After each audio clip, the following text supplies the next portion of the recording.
Saudara, tidak lagi mencekam karena gelap, aliran listrik dan komunikasi di daerah terdampak banjir bandang di Palembayan, Kabupaten Agam, Sumatera Barat kembali menyala.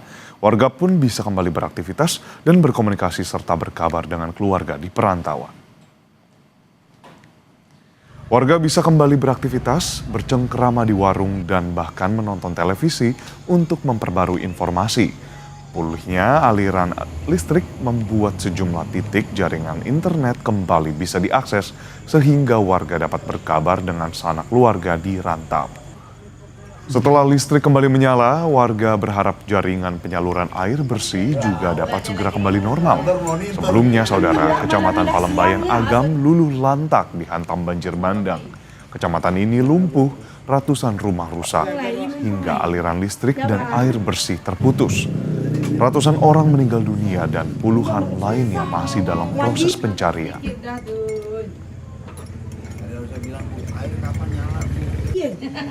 Alhamdulillah, senang sekali Pak, senang sekali.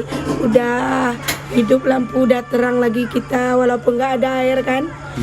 Yang satu udah terang kita, udah senang sekali. Komunikasi dengan sanak family di luar gimana, Bu? Oh, udah bisa, di masjid kan ada wifi, udah bisa komunikasi. Iki kita ke masjid, telepon sanak family udah bisa.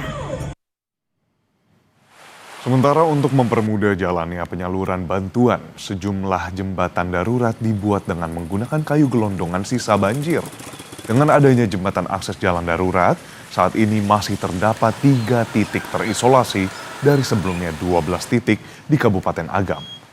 Pemkab Agam menyebut saat ini terdapat 20 unit alat berat untuk melakukan proses pembersihan kawasan dan pembukaan akses jalan ke daerah terisolir. Untuk memaksimalkan proses pembersihan dan pembukaan akses jalan, Bupati Agam Beni Warlis menyebut setidaknya diperlukan 30 alat berat.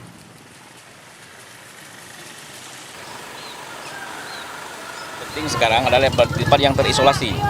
Nah, itu yang masalah kita. Dari hari ke hari sekarang semakin terbuka. Hari ini Matur sudah bisa dilewati. Jadi Matur tidak isolasi lagi. Jadi sudah bisa kita melalui darat kan, isolasi. Kemudian nanti masuk ke Palembayan. Palembayan maksudnya yang daerah sana. Itu juga sudah terbuka. Hanya beberapa nagari lagi yang belum.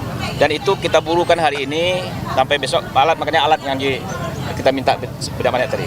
Jadi alat ini juga ada dari pengusaha. Ada Pak Haji Kasmir namanya juga membentuk alat. Kemudian juga pengusaha-pengusaha kita yang ada di sini, perkebunan juga. Kemudian juga Pak Andre juga menyampaikan tadi kan, itu 10 ini akan dibantu juga oleh BNPB.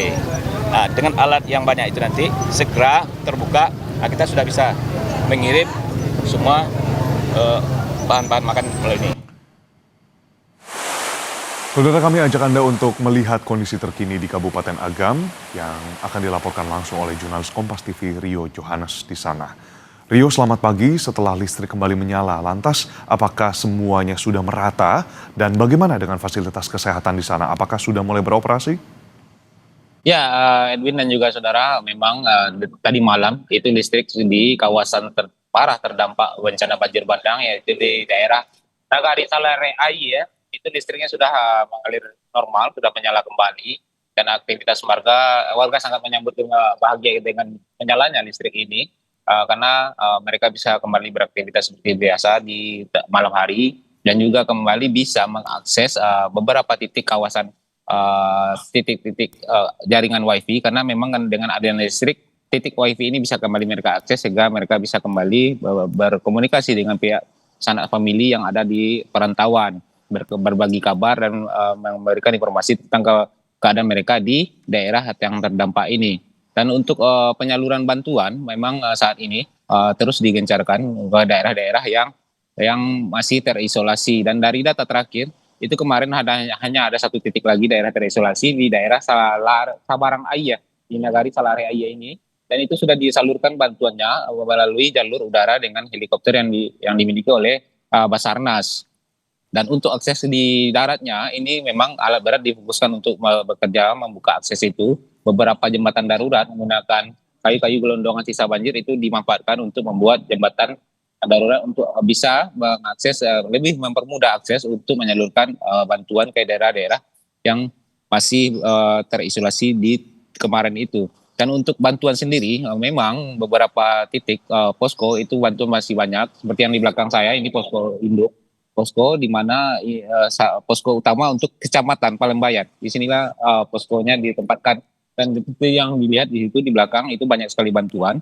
Dan juga di dalam daerah yang kawasan yang terdampak di kawasan Salare Aie, Nagari Salare Aie, itu juga banyak posko-posko dan banyak bantuan. Tapi memang jika kita melihat ke belakang, itu di posko yang benar-benar didirikan oleh pihak Nagari, itu kemarin saya melihat memang bantuannya sudah mulai menipis di gudang penyimpanan untuk posko bantuan, logistik bantuan itu sudah menipis. Dan ketika bantuan datang dari Kompas Gramedia Group, itu mereka sangat terharu dan menangis karena mereka tidak ingin lagi terulang kejadian di mana pada hari pertama dan hari kedua itu, kejadian di tanggal 27 itu mereka harus makan dan membagikan makanan untuk warga hanya nasi putih dan 1 butir telur. Demikian, Edwin. Baik, tadi yang menjadi sorotan kita masih ada 1 daerah yang terisolasi dan untuk proses pembukaan jalan menuju daerah tersebut sudah dikomunikasikan bisa menggunakan helikopter dan harapannya bukan hanya secara swadaya tadi untuk pembuatan jembatan lewat kayu gelondongan, tapi pemerintah dan juga secara komprehensif dapat kemudian membuka jalur dan jalan menuju daerah terisolasi. Terima kasih banyak laporan Anda, jurnalis Kompas TV Rio Johannes melaporkan langsung dari Kabupaten Agam, Sumatera Barat.